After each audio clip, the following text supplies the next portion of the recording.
This is the Mixed Martial Arts Beat for the 4th week of December 2013. Hello again, everyone. I'm Ariel Helwani inside our New York City studio, and this is our final episode of the year. Cannot wait to get into it. Of course, it comes on one of the biggest fight weeks of the year. We've got Luke Thomas of MMAfighting.com and the Sirius XM Fight Club, Jeff Wagenheim of Sports Illustrated, and of course, the man with the hat, Chuck Mindenhall of MMAfighting.com. So here we are, guys. Special Monday episode of the MMA Beat. And UFC 168, it's here. It's finally here. Fight week is here. And way back when, in July, it feels like it was 15 years ago, we talked about this card. We knew it was happening back then. And we wondered if it would be bigger than UFC 100.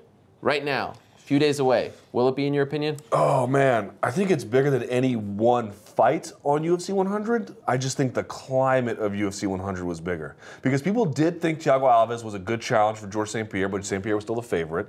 There was, I mean, the Lesnar-Mir thing was great, but it didn't have the same significance. Neither one of those guys is an all-time great.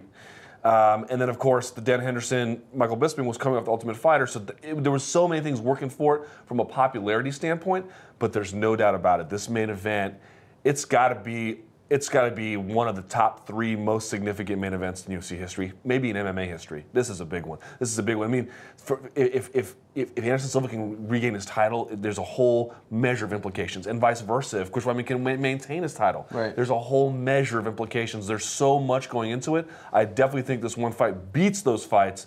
I just don't think the climate right now is quite as much of a buoy as it was for UFC 100. You know, at the end of the day, you know, we're journalists and we like to remain as unbiased as possible. But I think deep down we're all fans. That's why we do this. We love this sport. We get excited about big events. Do you feel that excitement for this? Do you feel the same kind of excitement that you were expecting to feel back in July? Oh yeah, absolutely. And I hate to agree with you, Luke, because well, but I do. That's what everybody says. That makes me popular with fans. But no, I agree with every word you said. And it's funny. Last time I was in New York, I had lunch with my editor at Sports Illustrated, and he was reminding me of the fact that I didn't get to go out to that fight in July, and he went in my stead, and he was just exhilarated. He couldn't believe that event, but he remembered something that I'd emailed to him. I was on vacation in a lakeside cabin in upstate New York during that fight, still writing, and I was sitting there, and when that knockout happened, I just screamed. I mean, I just was not expecting that to happen.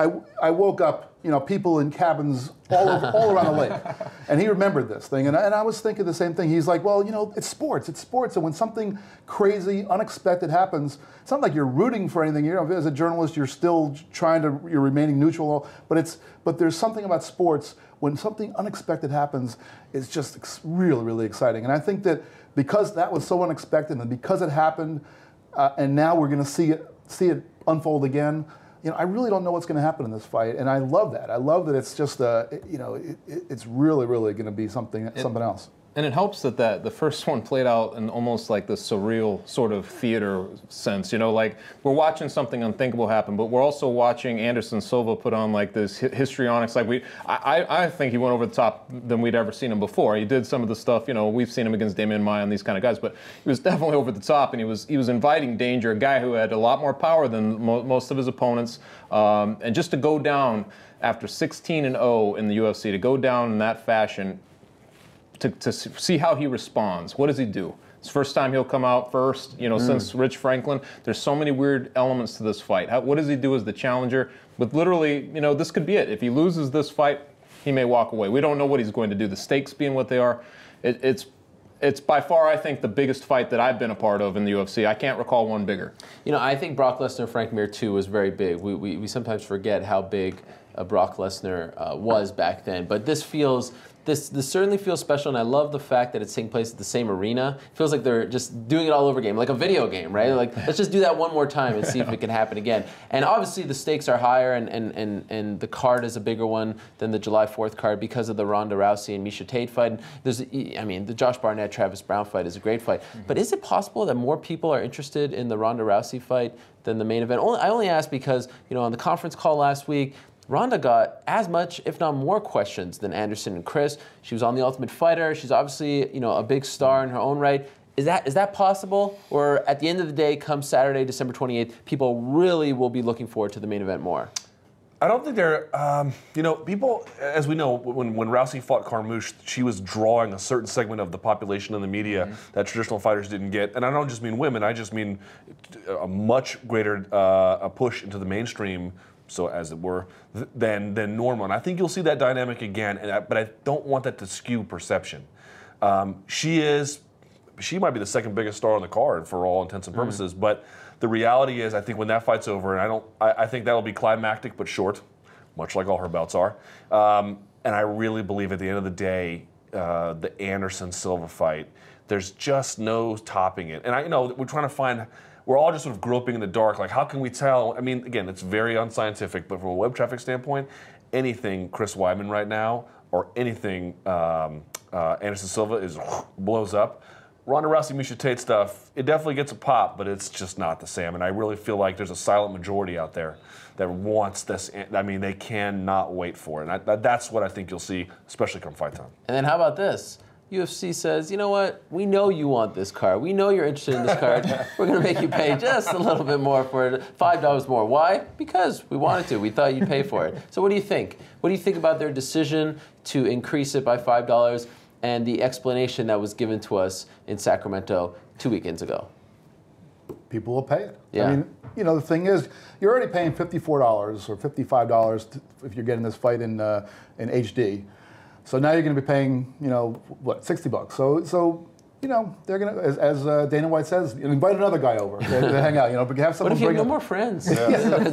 Deeply sympathetic. Right. I mean, look, it's one of those things that, you know, I know that they've said they never would raise prices, but that's crazy. Of course they're going to raise prices.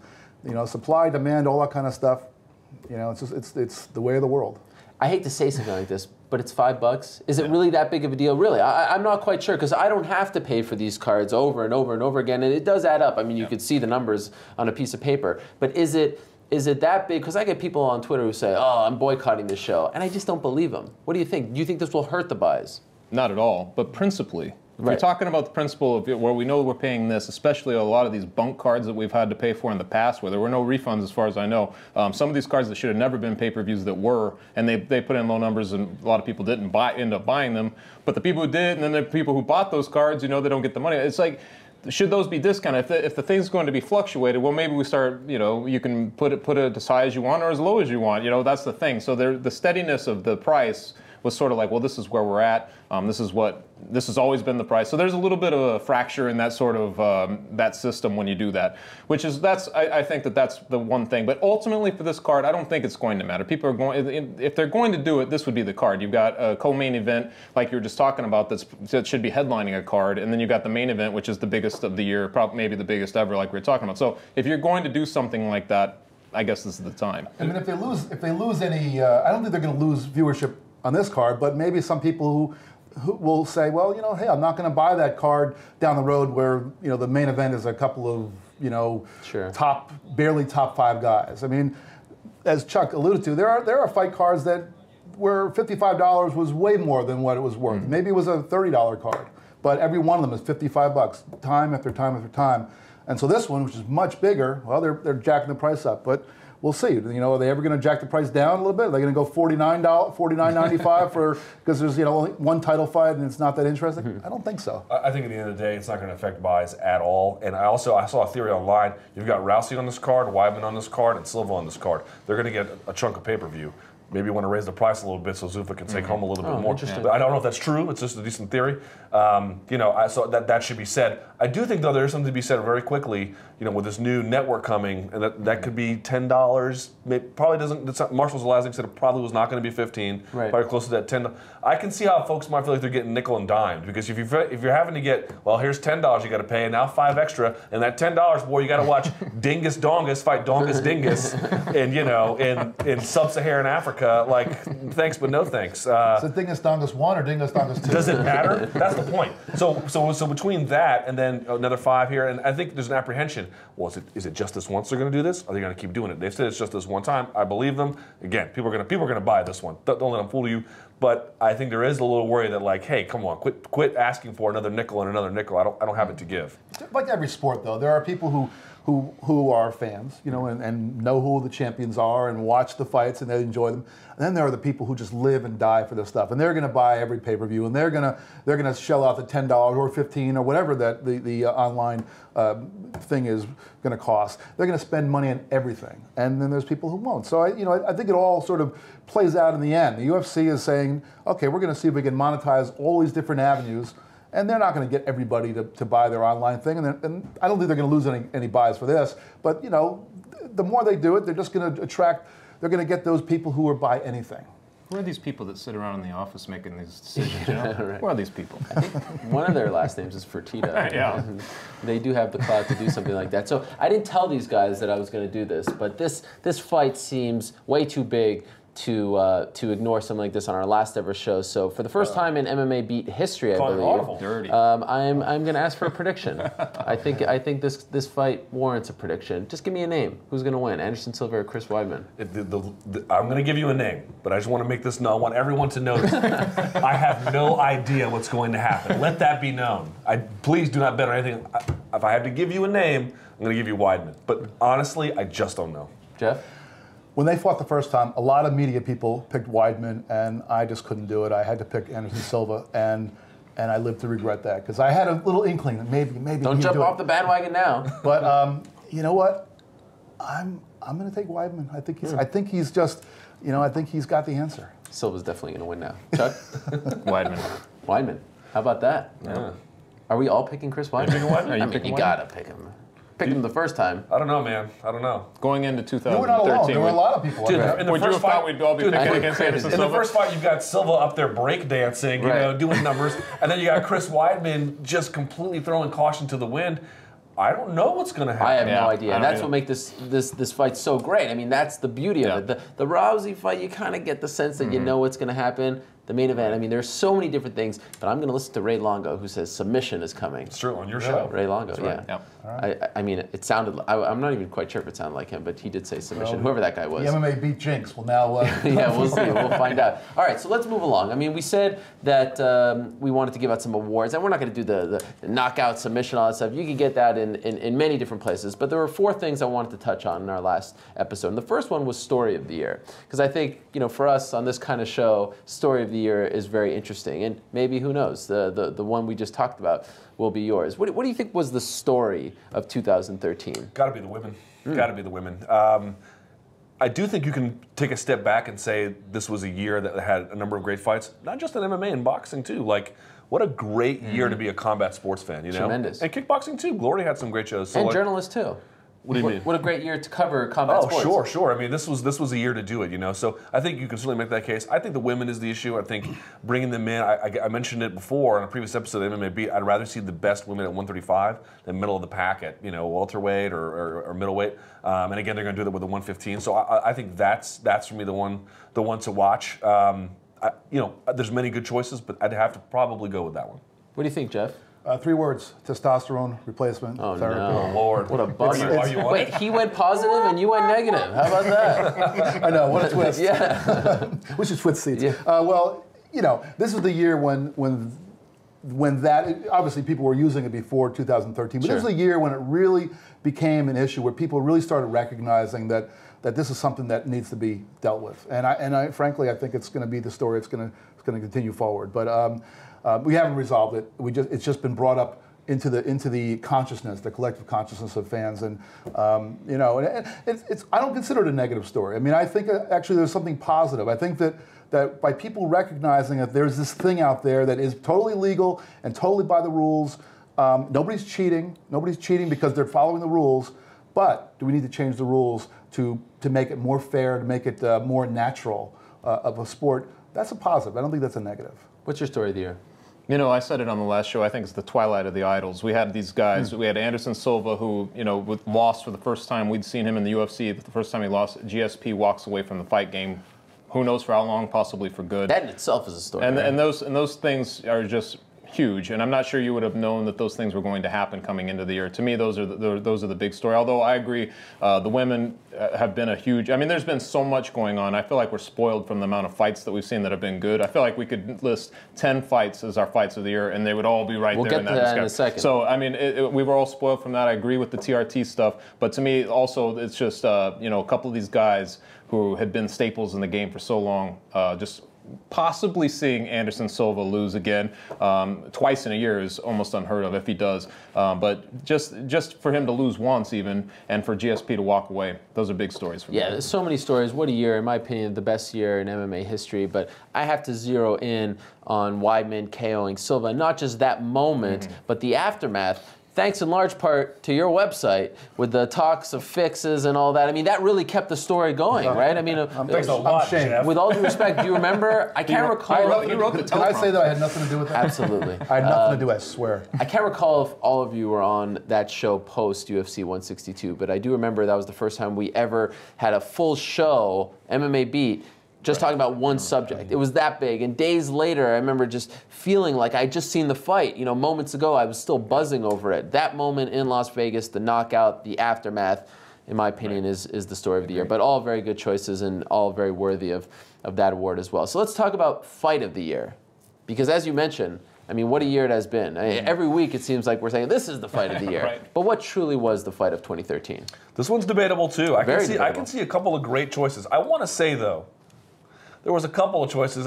Listen, I thought Diego Sanchez and Gilbert Melendez put on a hell of a fight. Sure. And I thought Brian Stan and Vanderlei Silva put on a hell of a fight. Credit to combat athletes everywhere, all four of those guys. But I think if that's your fight of the year, there's a question of taste level, to be perfectly honest. That's just, I don't know how else to say it more bluntly. Sure. So you have, I question your taste. So that being said, I'm going to go with John Jones Gustafsson. Again, I wanted to entertain other ones, but for me, watching Gustafsson rise to the occasion, and then in fight, watching John Jones re-rise to the occasion to finish something that was going very badly for him. I think answering a lot of questions about him being a front runner, just spectacular, super high-level technical MMA drama after you couldn't believe what you were watching, and then that fourth round elbow. And then that fifth round, I mean, just ridiculous. I get goosebumps just hearing you talk about it, honestly. It's ridiculous, man. So for me, I like the 5-round fights where there's something on the line, not necessarily a title, but something of significance, and they show high-level technique and unbelievable demonstration of perseverance. For me, John Jones Gustafsson. Your pick? Thunder stolen right there, because it is absolutely, for me, it's all about the stakes. The stakes have to be high. And I realize that every time any one of these fighters steps out there, their career is on the line, their livelihood, that's a high stake. But I mean, in terms of the sport, there has to be something that's really, really significant. I do think a title fight generally is going to be the fight of the year. I think there has to be something very significant. On top of that, as Luke points out, Gustafsson took it to Jones. Jones turned the tables on him, and Gustafsson survived. So it was not one guy beating up another guy for an entire fight. It wasn't. If Gustafsson had gone out and like Weidman Silva, that where I would not call that fight of the year because Silva didn't really threaten threaten Weidman.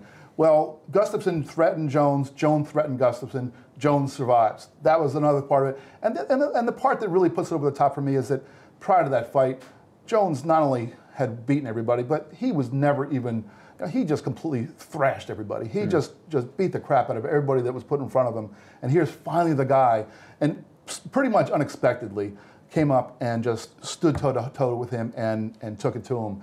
I can't see anything better than that. But I will say, we're taping this prior to Weidman Silva too. You should note that. I hate when they give out awards before the year is completely done, but in this case, we're going to do that. Occasionally, there's these fights that have no big stakes, and they have no big expectation. They have no expectation. They just break out. If you're going with Matt Brown, Mike Pyle. Just Matt Brown in general. No, but the Dennis Bermudez Matt Grice fight that happened at the beginning of the year, I don't think anybody really cared about that fight much going in, but the two guys just basically, burned the barn down for 3 rounds in that fight, which was so unexpected. And I remember at the time just sort of you're watching it in awe of, what got into these guys to just put on this fight. It was a crazy fight. I really loved it. And the same thing with Hunt and Bigfoot that just happened. Again, they're buddies. They're going to put it aside. They're going to go in there, and nobody really expects it to go 5 rounds and be a war like that. Those are great fights, but there's no way that you can go against Gustafsson and Jones. To me, that fight, just going into that fight with the expectations on what Gustafsson, I think so many people just didn't expect him to do anything in that fight. There were certain people who I know I talked to that gave him somewhat of a chance, but most people just really didn't expect him to even compete in that fight. And Jones, Jones at this point is stars, right? He's got Nike, he's got all these things. We're talking about endorsement. We're not even talking about, I remember at the pre-fight, we're talking about all those things. Gatorade, all these things. We're just talking about this stuff. And to go in there in that first round and realize that all of a sudden that Gustafsson is there and what's going on, he takes him down, all the stuff going on, it was crazy. The way it played out, I thought you worded it great. Just all the twists and turns, the plots, the re-rise of John Jones is coming back. I mean, just all of that stuff. It has everything you'd want in a fight, and there's something that happens in a great fight that makes a live moment that's something like life affirming. I don't know how to explain it, but you're watching something so intensely that it's almost like nothing else exists. So you're so absorbed into a fight. That's one of those rare fights that really had that. Also, real quickly, I love the Mark Hunt Antonio Silva fight. I mean, who doesn't like that fight? But that moment in the 4th round when Bigfoot was on top of him, trying to finish. Don't get me wrong. I don't think the fight should have been stopped. But I'm not kidding. I was with my wife, and I was literally watching through my fingers because it was just torture porn at that point. There was Jones and Gustafsson murdered each other, but there was still a little bit of, I don't know, artistry to it. And maybe that's dramatizing, romanticizing it. But I mean, you literally could have thrown in 2 axes into the cage with Silva and Hunt, and they would just start swinging the axes on each other. I mean, that's the kind of guys they are, and that's why we love them. But for me, it's a little more subtle what happened with Jones and Gustafsson. Worth mentioning a couple other ones. Obviously, Chandler Alvarez 2 was great. I also really liked the Jessica Penne Michelle Watterson fight. That was a title fight for Invicta. That was a really great technical women's fight, and I thought it was very good. And the silly fight of the year, the one that had no business being this fun, in my opinion, you were there. Alexander Slamenko versus Brett Cooper was a lot of fun. That was great. It was a lot of fun. That's a deep cut, Hawani. That's a deep cut. That was a great fight. You didn't know I had that in my back pocket, did you? But I got to go with you guys. I love that fight, and there are 3 things I'll never forget about that fight, and then we'll move on. The pre-fight press conference day, just talking to Alexander and how focused he was, and he said, "I'm going to win." And that was the first time, I'll never forget, I told someone afterwards, that was the first time I was like, this guy really thinks, like, we're all here celebrating John Jones beating that record, Nike, Gatorade. This guy really thinks he's going to win. He really thinks, and I loved that moment. I also loved after the fact, and love is not a good word, but Gustafsson was walking around backstage, and I have the privilege of being back there, head held high, walking, by himself. Jones being carried out on a stretcher, looking horrible. I mean, he looked like death. He really did. He looked horrible. And Gustafsson with his Swedish scarf around his neck. It was a beautiful sight. And then number 3, the thing that, in a nutshell, is why I love this sport so much. That Instagram picture of them together at the hospital. It just so different. One guy standing, one guy still on the stretcher, if you will, together after that war was. And I hate using that word. I really do, and I'm almost upset at myself that I used it. War. I hate using that when people say that about fights. But it was. I mean, that was. What else do you say? Yeah, it was amazing to watch. You're using these words and talking about this fight from the perspective of being a journalist. That's what we're all doing, and it's a different perspective than watching as a fan. I mean, some of those other fights, those slobber knocker fights we've been talking about, they're just fan favorites. But a fight like this, when you're covering the sport, there's a different way you watch the fight. I mean, I'm thinking about what am I going to write about after it, but at a certain point, I just abandon that, and I'm just appreciating it the same way I'd appreciate a Renoir at the museum, where some kind of like if I'm going to listen to a Miles Davis record or something, there's something that is just that supersedes what's actually happening. It's a kind of art. It is literally mixed martial arts at that moment, and it's a whole different level of appreciation than we would normally have for just seeing 2 guys beat the crap out of each other. Fighter of the year. I'm going to go, if Chris Weidman can beat Silva twice, he's my guy. If that does not happen, Demetrius Johnson, I think the way in which not only he's the guys he's beaten, but I think the way in which he used to be the guy who took away your game. Oh, you're a wrestler, I'm going to make you strike. Oh, you're a striker, I'm going to make you wrestle, or some combination. And he would make these adjustments in between rounds. In fact, he's closest to Mayweather in that regard. In between round adjustments, that's the guy who could do it. And now he is not only taking guys and making them fight differently, he's taking them out of the fight. That was ridiculous what he did, and to do it all in a calendar year, unbelievable. That's my guy. Well, like Luke said, if Weidman beats Silva on Saturday night, I don't care if he submits him, if he wins by split decision, he's fighter of the year. It doesn't matter. If he gets his hand raised, no question.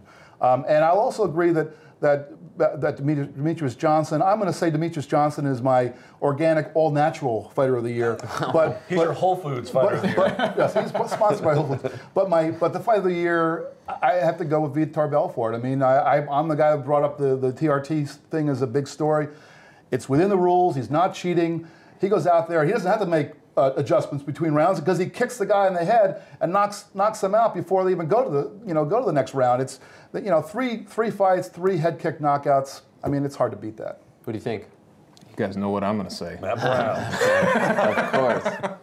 No, you look at guys like Uriah Faber, for instance, who went 4-0 this year, which is ridiculous out of nowhere. I feel almost out of nowhere. I mean, people knew he could fight, but for him to do that, kind of, getting up there in age, people thought he spread himself very thin with the amount of stuff he does, all the things he does, authoring, whatever, hating mayonnaise, all that stuff. It's like, for him to go 4-0 though and to put himself back into relevancy is a pretty big deal. But there are people who go their lifetimes, obviously, without beating Anderson Silva. And if Chris Weidman were to do it twice, I don't see how you could give it to anybody else but Chris Weidman. To be 2-0 in a year, but to both those against Anderson Silva, nothing tops that. Yeah, I agree, 100%. If Weidman wins, he should be it. If he loses, then it's Demetrius Johnson. 3 successful title defenses in 1 year.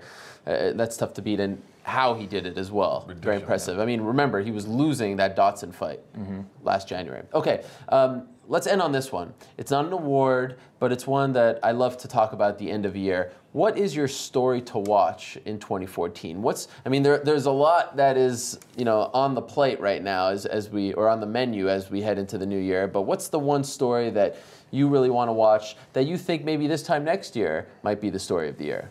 I think it's going to be the international expansion, because I don't mean digital network per se, although that's part of it, because I think that'll be a way to help them combat piracy, for example. That's a big deal, but that's not really at the forefront of fans' concerns. But I think it's this new way of the UFC becoming a development league. They said it on your show. This is going to help us find the Conor McGregors. Yeah. My first response was, didn't Cage Warriors do that for you? But I don't know. I'd love to hear their perspective and see how they manage this. Are they going to kickstart markets in ways? What does this mean for regional MMA? What does this mean for second-tier promotion? They're going to change, literally, it sounds like I'm dramatizing it. It is possible they could change the world in terms of mixed martial arts with this. That's how significant it is, and they could bomb or they could succeed. I don't know what's going to happen, but to me, that I just don't see any story on the horizon bigger than that one. What do you think?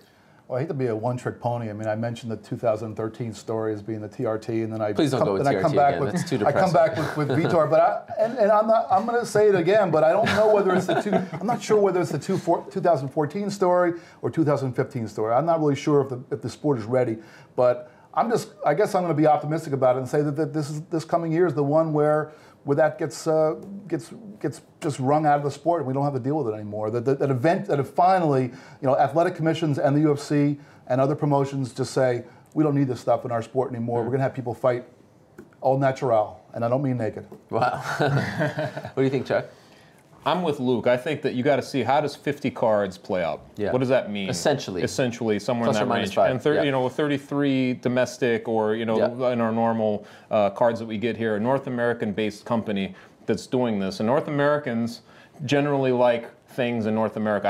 We're going to be, like, the UFC is obviously going to be catering to these other time zones and catering to these places. I don't see how that's going to be huge over here. And maybe it doesn't matter because, like I said, like you were mentioning, it could be huge and opening the door globally. We'll have to wait and see. But I worry that the event part of what we're doing starts to go away. The dilution of the brand starts to happen. And I get a little worried when I think about that, honestly, that then instead of sort of increasing the volume or increasing the size of it, they just increase the volume and they increase the outskirts of it and they bring it to these other places, but something's lost in the translation and the event side of it goes away. Unprecedented in sports. It's never happened. People say, oh, Barcelona has a camp where they recruit 13-year-olds. That's one team in one part of the world. Imagine Champions League setting up Champions League USA, Champions League Mexico, Champions League Argentina, Champions League Malaysia, and it all being one brand trying to manage a global operation. Is it even logistically possible? We are going to find out. I'm a little surprised about this one. You know, tough nations, Canada, Australia. Get out of here. I agree with what you're saying. I'm going to go a little more detailed and just say the expanded schedule. Just that in itself. I don't care if all the fights take place in Las Vegas. Just the fact that they're putting on that many events with the letters UFC on the banner, in my opinion, is a big story in itself. Without GSP, without Cain Velasquez, without MMA Pettis. You took the words right out of my mouth. And this year, in my opinion, was the best year in MMA history. And I don't think that's a crazy thing to say when this year we said a lot of things were the best. And they dodged the bullets that they were being hit with in 2012, the injury bullet, right? The injury bug. For the most part, they dodge it. I mean, you look at that world tour that they had, right, with all the champions. I mean, knock on wood, everything happens with, according to plan with the big 2 title fights this weekend, but all those fights happened, so they rolled the dice and it happened. We asked Dana White about that back in July. But what about all those injuries going into 2014 with more events? You need more stars, you need more draws. Well, good thing Ben Askren is in 1 FC. Yeah. What a great decision. He was the answer, right? He was going to be the he was going to hold it all together. He was the glue. Ben Askren and his crazy curly hair.